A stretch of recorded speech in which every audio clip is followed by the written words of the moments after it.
Hi everyone, and welcome to Monstober Werewolf Edition with Amberstone Draws. So I thought it would be fun to take you guys on a monster journey with me. What better way to kick it off than with my favorite movie monster, the werewolf.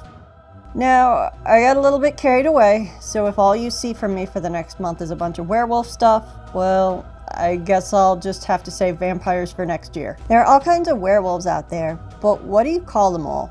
We can pretty much divide them into 5 categories. The first one is human. Nobody much cares about humans in a werewolf story. Jack Nicholson maybe, and 2 others that we'll talk about later. Humans are mostly there to be horrified in a werewolf story. But you do have your humans that give in to their urges and become vicious even outside of the full moon, like the priests in Silver Bullet and late phases. Next up is the Wolfman, or as I like to call him, shirt-wearing werewolves. This is my ultra-dismissive name for them despite my love of Lon Chaney, Michael J. Fox, and Tyler Hoechlin. I don't know how to say that. For shorthand, sometimes I might call these guys Glabro because yes, I am a dirty, dirty World of Darkness player.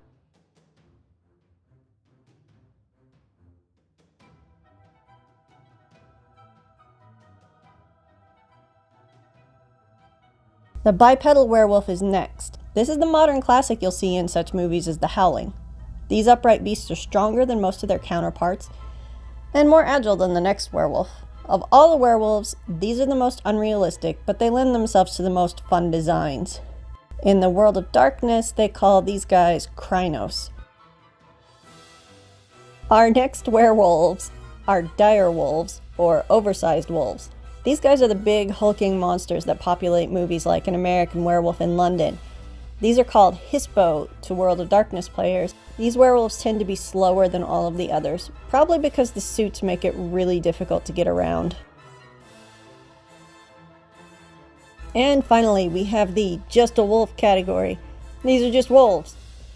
Sure, they're usually pretty vicious compared to a normal wolf, but they're also rarely used. What's the fun of making a werewolf movie if you're just going to use a dog or a wolf? Sometimes these werewolves are utilized in movies with other types of werewolves.